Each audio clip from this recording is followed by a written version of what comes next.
Ilmu sosial kan termasuk ilmu komunikasi.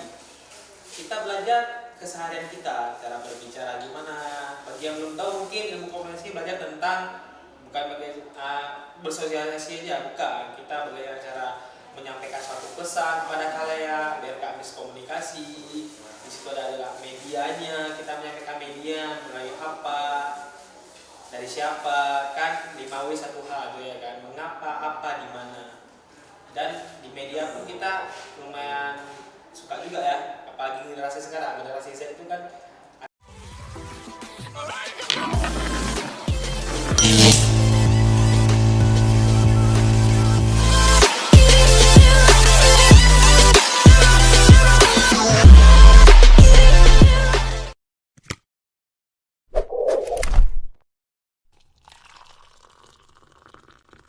Baik, Assalamualaikum warahmatullahi wabarakatuh.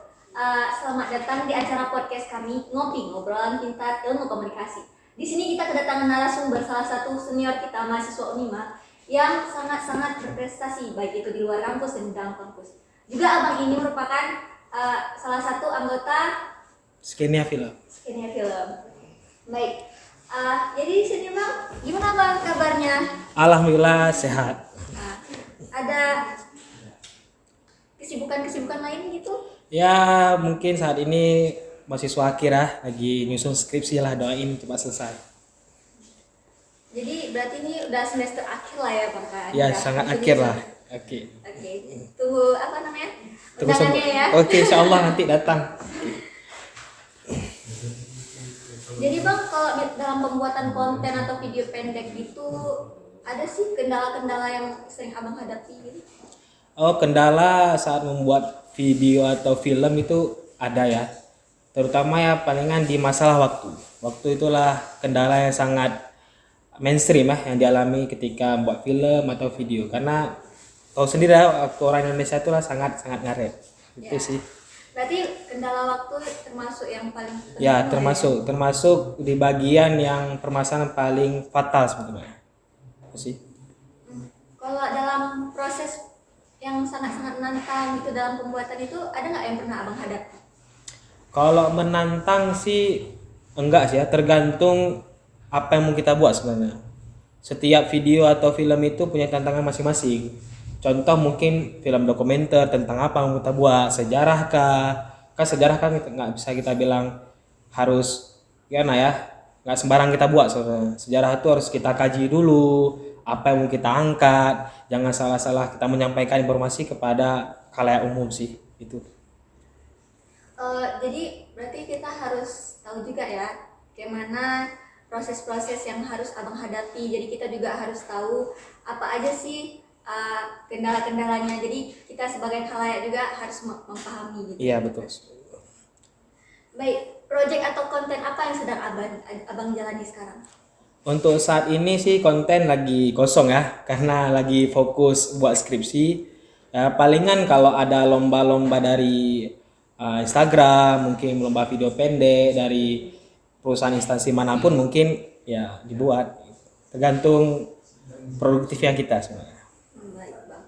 Jadi kalau misalnya gini Bang, lebih susahnya buat film pendek atau buat video dokumenter?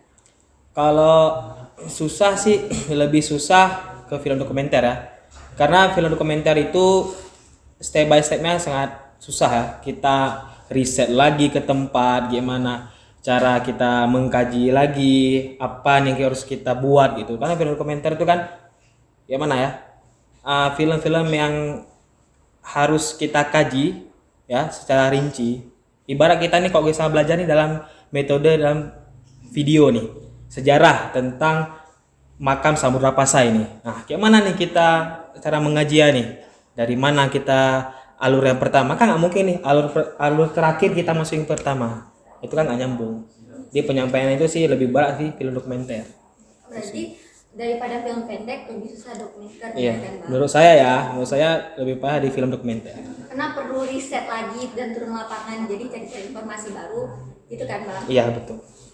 Baik, dalam proses pembuatan tuh kira-kira butuh berapa lama waktu yang untuk dibutuhkan? Ini dalam film apa nih? Genre apa nih? Baik genre film pendek, dokumenter, dan lain-lain gitu. Kalau untuk proses pembuatan berarti di lapangan ya?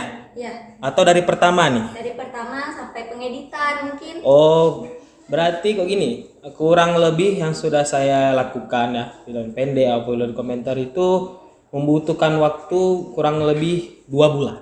2 bulan. Nah, itu dari masa tulisan ide cerita, survei tempat, kayak gitu kan, dari pengeditan, itu palingan 2 bulan, persiapannya 2 bulan. Persiapan yang butuh Ya, 2 bulan. 2 bulan.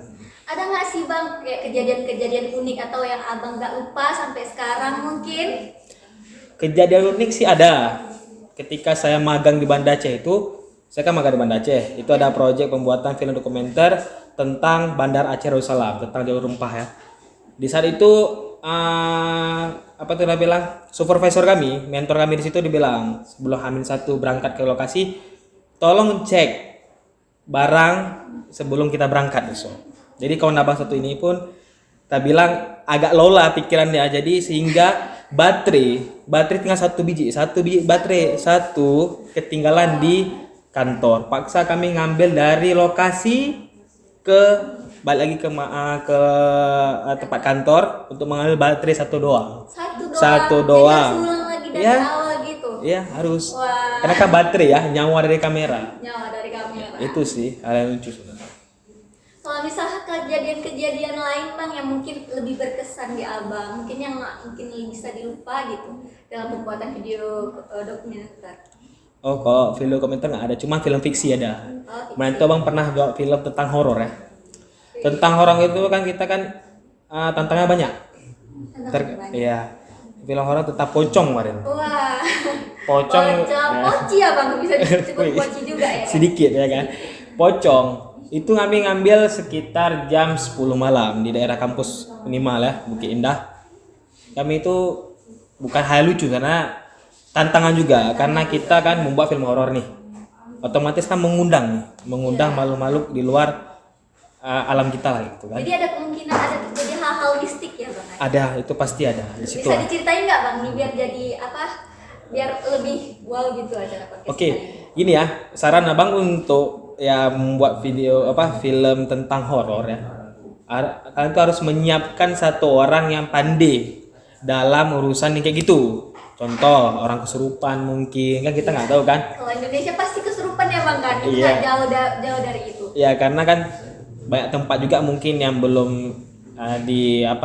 didoakan, mungkin ada mayat, mungkin kejadian apa dulu karena kan Indonesia ini kan bekas Belanda tuh bilang. Kayak ada pembantaian dulu atau apa sih. Saran untuk membuat film horor sih sediakan orang yang pandai dalam urusan kesurupan itulah karena sangat mengundang ya. Jadi horor yang abang alami itu sejenis seperti apa? Kesurupan pernah. Jadi abang ini dalam berapa anggota sih kok bisa buat acara konten untuk acara film-film gitu? Kalau untuk membutuhkan orang sih sekitar kemarin itu sekitar 12 orang. Satu tim 12 orang kami. Di saat itu pun posisinya pemainnya dari kru-kru sendiri. Jadi nggak membutuhkan orang lain kan. Ya 12 orang lah minimal. Tapi acaranya jadi agak sedikit lebih menantang gara-gara ada kesurupan gitu. Ya itu satu sih. Jadi abang ngerasa hal-hal seperti apa lain? Digangguin. Digangguin. Udah pasti digangguin. Seperti apa bang? Contoh ya. Gangguin tuh saat di editing tuh. Di editing tuh ada ambil scene malam kita bilang kan. Di saat itu kami ambil footage ini kan. Si kawan ini ambil footage yang kosong doang, ruangan kosong doang. Tiba-tiba waktu di editing ada kayak orang jalan. Padahal itu kru lagi makan entah lagi apa. Cuma si kameramen ini izin bilang, "Aku ambil gambar bentar ya di ruangan ini." Ambil footage kosong doang. Tiba-tiba ada jalan satu orang di kamera, dipikir si kawan itu aktor kami, iseng-iseng, rupanya bukan. Itulah Salah satu penghuni dunia lain lah gitu bisa kita sebut ya bang. ya, itu sih. Jadi itu menurut abang kapok nggak atau pengen buat lagi atau lebih menantang untuk selanjut acara-acara yang bertema horor gitu? Kalau kapok sih nggak kapok sih sebenarnya. Itulah tantangan kita sebagai anak perfilman ya, mengambil genre itu. Gitu sih. Karena horor ya pasti. Apalagi Indonesia sangat kuat ya dengan hal-hal mistiknya. Sangat. Itu sih. Nah, jadi bang pas pengeditan itu biasanya abang menggunakan aplikasi apa? Abang ngedit itu menggunakan aplikasi Sony Vegas. Sony Vegas. Ya, Sony Vegas. Hanya aplikasi itu saja memakai. Iya, kalau di laptop Bang memakai aplikasi itu. Kalau di HP palingan ya ngeditnya pakai VN dan CapCut lah biasanya itu sih. Lah Iya. Umum lah ya, Bang. Ya, umum yang memenuhi spesifikasi HP ya sebenarnya. Iya. Itu sih. Baik. Jadi Bang, itu pas Abang tempat ya kembali lagi ke tempat horor ini ya. Iya. Jadi itu di daerah mana ya boleh tahu?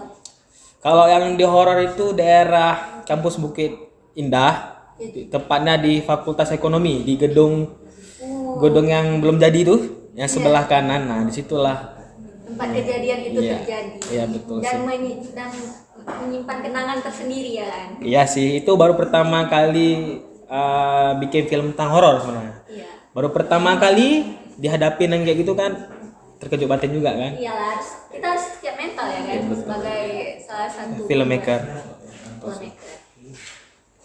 Jadi Bang, misal Bang gini, kita udah buat film-film gitu, dan kadang ada bagian mungkin yang nggak masuk pas di acara horor. Ada kemungkinan terjadi seperti itu nggak? Ada scene yang dimana kita nggak pakai. Ada kalanya pun scene yang itu terbuang, akhirnya kita mengambil lagi. Harus mengulang. Ya harus mengulang. Makanya persiapan 2 bulan itu sebenarnya kurang lebih untuk sebuah film ya, karena situ mungkin ada footage yang nggak bagus kita ambil ulang, kayak kan terpaksa nih. Harus kembali lagi lah. Terus kembali lagi dengan aktor yang sama, dengan baju yang sama, dengan hari yang sama, dengan Ya, jadwal jam juga yang sama. ya mungkin sama. ya kan? Itu terhambat juga di masa pengeditan sebenarnya. Pengeditan. Baik, jadi di tempat yang Abang rasa itu horor, apa nggak? Mungkin di Abang merasa horor, tapi sebenarnya tempat itu nggak horor bagi orang yang lain. Mungkin cuman Abang aja merasakan gitu. Kalau menurut abang pribadi sih, abang mungkin ya nggak merasa mungkin, karena kan Kita kurang sensitif. iya gitu, karena lebih ke cewek sebenarnya. Kalau kami laki nggak, ya biasa aja kan gitu, mungkin cewek kan, karena kan cewek agak payah kan. Kalau hal-hal yang kayak gitu mungkin cepat kali. Ya udah, itu kendala. Habis itu kalau horor sebenarnya kalau malam-malam tuh saran aja nih, jangan kru cewek itu harus tinggal aja di rumah atau apa, biar kru cowok aja pergi. Yang kru cowok aja yang Iya. bekerja di lapangan ya. Iya, kalau malam ya bagian syuting horor kayak gitu. Karena horor kan kembali lagi mengundang. Iya. Itu sih. Jadi kita lebih baik kita di situ harus tahu dan juga bawa orang yang lebih pandai mungkin ya kan. Iya, betul. Nah, terima kasih. Jadi Bang, kalau misalnya nih ada orang yang kan kita nih mau buat film, Iya. dia mungkin dia nggak pandai dalam pembuatan jadi artisnya, mungkin jadi aktornya. Itu kendalanya mungkin berapa kali take ulang? Oke. Aktor sebetulnya jadi kendala juga ya pada saat di lapangan untuk membuat film ya. Palingan ya gini, kembali kepada aktornya sih. Dia gimana apa itu namanya memperani perannya gimana seenaknya mungkin. Terkadang aktor yang dibuat-buat, ada yang naturalisasinya bagus juga kan. Itu gimana ya? Seperti biasa yang ngomong kayak gitu. Anggap aja itu nggak ada kamera kita acting. Itu aja sih untuk aktor. Jadi kayaknya tema ngopi kali ini lebih ke horor ya. Sampai yang ke horor ya. Iya, lebih ke horor gitu. Dan banyak sih yang menantang-menantang lain mungkin ya kan. Apalagi dalam pembuatan dokumenter, Iya. apalagi film pendek dan banyak. Itu pasti. Jadi Bang, kira-kira abangnya ada mau lanjut ke pembuatan film, mungkin jadi produser film? Kalau saat ini mungkin masih ya, karena Abang Pi baru-baru aja belajar. Abang belajar video itu 2018 ketika masuk kuliah ya, mencoba-coba akhirnya ketagihan gitu. Mungkin ya minta-minta habis perkuliahan ini mungkin bisa diterima di perusahaan film apapun itu. Karena kan media bisa juga, karena kita anak komunikasi itu nggak jauh dari peralatan kamera gini lah. Apapun itu sih. Jadi Bang, abang berarti dapat inspirasi untuk melakukan atau memilih masuk ke dalam Fakultas Ilmu Komunikasi itu apa? Abang pertama gini, waktu tamat SMK itu bingung mau cari jurusan apa. Ketemu kawan di jurusan ilmu komunikasi, sekarang udah selesai abang itu kan. Bang, ilmu komunikasi belajar apa aja sebenarnya. Oh belajar tentang ini itu. Abang lihat nih, era ke depan itu apa yang maju? Era digital kah? Oh pas nih. Cuma abang basic, abang nggak ada di video saat itu. Abang jujur aja, abang alumni SMK. SMK itu jurusan IT saat itu. Ya. Jadi kan ke multimedia ini kan Lebih dalam iya membelok gitu kan, dari IT ke multimedia kan sangat membelok kan. Jadi yang membuat abang itu terpacu untuk belajar video editing itu ketika melihat nih ke depannya prospek kerjanya apa.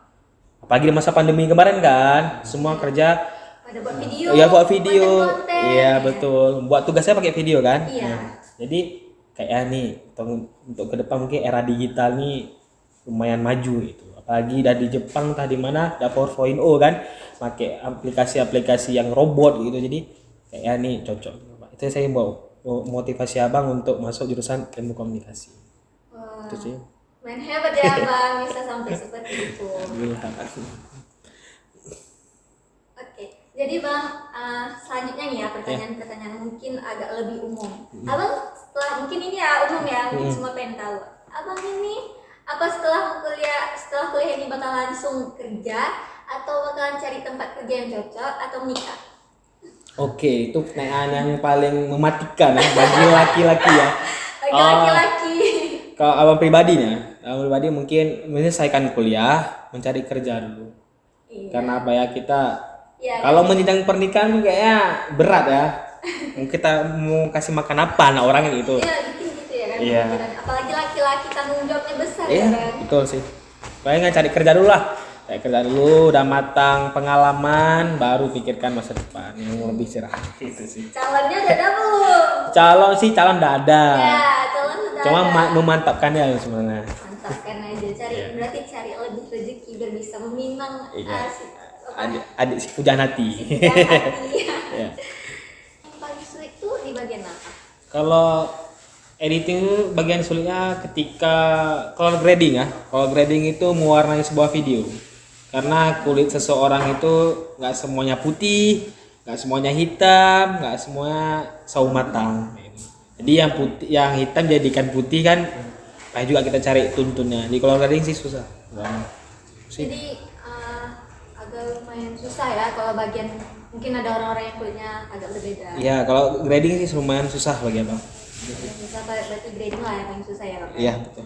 Jadi apakah enak bang jadi anak ilmu komunikasi? Oke, apakah enak jadi anak ilmu komunikasi? Menurut abang sih enak sih, karena kita komunikasi ya, belajar tentang ilmu sehari-hari sebenarnya. Kita fakultas ilmu sosial, ilmu politik, berarti ilmu sosial kan termasuk ilmu komunikasi. Kita belajar keseharian kita, cara berbicara gimana. Bagi yang belum tahu mungkin ilmu komunikasi belajar tentang bukan bersosialisasi aja, bukan. Kita bagaimana cara menyampaikan suatu pesan kepada khalayak biar nggak miskomunikasi.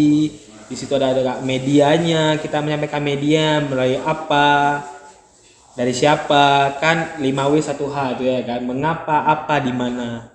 Dan di media pun kita lumayan suka juga ya, apalagi generasi sekarang, generasi Z itu kan anak-anak milenial ya kan, itu sih.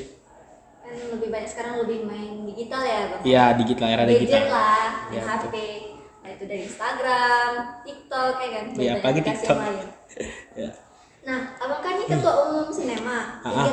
Kegiatan apa yang udah abang lakuin di kegiatan itu? Rala dikit Skenia, kasih nama Skenia. gua. Oke, Skenia, kegiatannya kami tiap tahun itu habis perekrutan anggota baru kami membuat film berkelompok. Jadi dibagi terkadang 2 kelompok, 3 sampai 4. Jadi setiap tahunnya itu kami membuat film, judulnya bebas mau temanya apa aja, fiksi kah, dokumenter kah. Setelah pembuatan film itu kami itu bedah film. Ya, bedah kembali film itu apa yang kurang ya, dibedah sama pembina kami ya. Apa yang kurang sini ini salah, di sini salah. Jadi direvisi, setelah direvisi kami nobar. Biasa tahun lalu nobar. Jadi sambil revisi lah ya. Iya, hasil nobar sampai ujiannya. revisi ya. Biasanya nobar tahun kemarin itu dilakukan di prodi ya, prodi ilmu komunikasi, itu terbuka untuk umum. Nah, kami kayak menjualkan tiket ya. tiket nonton bioskop istilahnya. Ya, nonton bioskop ala ilmu komunikasi. Iya, karena di Aceh kan ada bioskop nih Iya, kan. ada bioskop Bang. Iya, jadi nonton bioskop di daerah kampus ya sebenarnya. Itu sih kegiatan Skenia Film, dan mungkin kalau ada lomba-lomba, insyaallah Skenia turut hadir, misalnya turut ambil andil juga dalam pembuatan lomba-lomba itu sih. Itu Skenia. Berarti lomba apa aja yang udah Abang lakuin? Ini yang ikut Ya, dalam individu nih. ya. Individu kemarin HUT BNI, HUT Polres Loksmawe, sama HUT Benar Meriah. Itu sih yang ini. Ada gimana Bang? Menang? Ya, pemenang sih satu cuma menang, yang dari BNI juara 2. Itu sih. Baik. Jadi kalau misalnya di per grup gitu gimana Bang? Ada nggak ikut lomba juga? Di per grup iya juga sih, pernah abang ikut juga sama kawan-kawan juga, sama rekan-rekan abang yang lainnya pernah. Ya lumayan juga, ada juara 1, juara 2 juga. Kemarin tuh Korem pernah juga. Film apa aja yang udah Abang produksi atau Abang hasilkan dari kerja sama ya, Kawan-kawannya. Abang pernah buat film juga, film dokumenter. Itu berjudul Jejak Rempah Banda Aceh Darussalam. Itu dari Kementerian Pariwisata juga. Itu abang buat di Banda Aceh. Ya, itu film tentang sejarah gimana jalur rempah itu datang ke Aceh. Rempah-rempah kan dari Belanda nih. Kayak mana jayanya dulu Aceh tentang rempah-rempahnya. Habis itu film fiksi kemarin tuh baru aja kami buat Paranoid ya. Yang juga mungkin ya anak komunikasi mungkin tahu ya. Kemarin ada juga acara Abang Expo di Museum Kota Lusmae. Itu salah satu film fiksi yang Abang buat. Jadi apa inspirasi lain kalau misalnya dalam pembuatan film Skenia? Oh, inspirasi gimana nih? Yang Abang buat untuk acara perlombaan. Dari mana sih Abang dapat inspirasi itu? Oh, berarti inspirasi buat video nih? Iya. Dari siapa gitu ya? Iya. Oh, awalnya nyoba-nyoba. Coba. Iya, akhirnya ketagihan. Abang, inspirasi abang adalah Sam Kolder. Sam Kolder itu orang yang filmmaker luar negeri dari India, nggak salah, entah Australia. Dari situ lah abang nyoba-nyoba pertama kali buat video. Oh, ini keren nih, karena kalau Sam Kolder itu genrenya video travel. Dia mungkin ke luar negeri, ke Malaysia. Abang pengen nih, Uma nih jalan-jalan nih, kayak kerja jalan sambil jalan-jalan tuh kan enak tuh kan. Kayak nih cocok lah nih. Makanya abang tergiur juga jadi buat video dari Sam Kolder itulah. Itu sih. Lanjut nih Bang. Kan lombanya udah ada banyak nih Abang Yeah. ikuti. Abang ada nggak rencana membuat kayak suatu lapangan pekerjaan untuk pembuatan film gitu? Untuk mungkin anak ilmu komunikasi lainnya. Oke. Kalau itu sih belum ada. Cuma abang pengen sih ketika di Aceh sendiri ya, di Aceh sendiri itu belum ada PH yang membutuhkan misalnya gini, PH yang betul-betul bekerja dalam bidang video. Karena kalau kita bilang di Jakarta itu udah banyak orang yang membuat video misalnya iklan, kayak iklan-iklan minuman. Kalau di Aceh sendiri tuh Masih sangat jarang iya, sangat minim pun ya. Buat video iklan, video company profile dari kantor apa itu jangan. Tapi ada gak pikiran abang membuat sebuah grup atau mengambil anak-anak komunikasi itu, inilah wadah kalian untuk berkarya? Ada sih pengen. Baik Bang, ini pertanyaan selanjutnya mungkin. Iya. Apa sih rekomendasi buat Abang untuk anak ilmu komunikasi OJT-nya mungkin? Oh, untuk PKL ya? Iya. Oke. Abang banyak dari pengalaman. Abang adalah alumni SMK ya. SMK lu pasti tahu, anak SMK pernah PKL ya? Iya, PKL. Kalau di kampus mungkin UJT, One Job Training ya kan. Abang mengambil pengalaman dari SMK bahwasannya PKL itu jangan sembarangan tempat karena mempengaruhi pengetahuan kita. Kayak SMK nih, SMK bisa slogannya ya kan. Jadi mengambil pengalaman yang abang buat di SMK, jangan sembarangan ambil tempat yang gak sesuai sama kita. Yang nggak sesuai dengan skill kita. Iya betul. Percuma dong kita anak IT, anak komunikasi, tiba-tiba magangnya nggak sejalan sama jurusan kita itu, apa yang mau kita buat? Apalagi kan magang sampai 2 bulan, sampai 3 bulan. Itu sih. Jadi harus ada apa yang harus kita bawa pulang ya gitu. Iya. Ilmu apa sih yang kita bawa pulang. Jadi lebih ke turun lapangannya itu lebih bermanfaat buat kita. Iya, intinya saran abang cari tempat magang yang fashion bagi kita misalnya. Yang lebih ke fashion kita. Iya, fashion kita ini apa nih? Sebagai wartawan kah? Sebagai editor kah?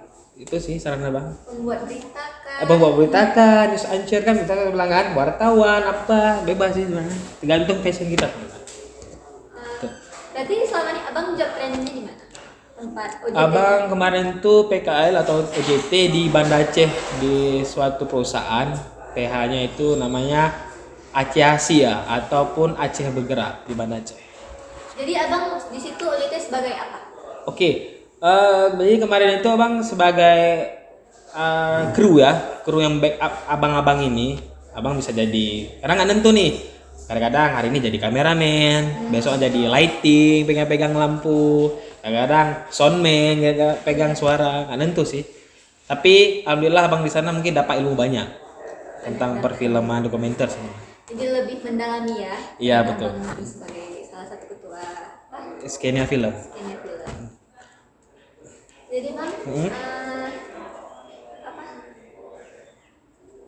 Jadi menurut apa rekomendasi yang baik itu sesuai dengan passionnya kan? Ya, passion di masing-masing sih. Mungkin ada anak ilmu komunikasi, mungkin passionnya diambil ilmu komunikasi, mungkin passionnya diambil ke tempat lain yang nggak sesuai dengan passionnya. Mungkin karena nggak ada lagi tempat yang untuk dimasukkan OJT. Ada nggak kira-kira kejadian-kejadian seperti itu? Ada sih, ada satu rekan abang atau satu angkatan abang pernah ada tuh. Sampean nggak ada tempat magang itu, mereka tuh bingung mau cari magang di mana. Nah, cuman gini ya, kita jangan berpatokan magang itu di perusahaan. Karena yang komunikasi ini kan ada yang nggak di perusahaan, ada yang di PH doang kan. Ya bisa, selagi passion kita tuh. Entah pun kita magang tempat kawan kita, karena mungkin kawan kita memenuhi itu, misalnya lebih high lagi sama kita, bisa kita magang tempat orang itu. Jadi kita magang itu untuk mencari ilmu. Ilmu, ya pengalaman satu. Pengalaman juga. Itu sih. Baik. Terima kasih bang, mungkin sudah banyak banget ya. Sama-sama. Pembicaraan kita dan juga inspirasi mungkin yang dapat disampaikan kepada kami anak-anak ilmu komunikasi. Terima kasih banyak juga partisipasi abang ya kan. Sama-sama ada kasih mengundang ya. Ya, semangat generasi muda anak ilmu komunikasi. Iya. Nah, sekian dari kami acara podcast kali ini, Ngopi, ngobrolan pintar ilmu komunikasi. Bye bye, sampai jumpa lagi.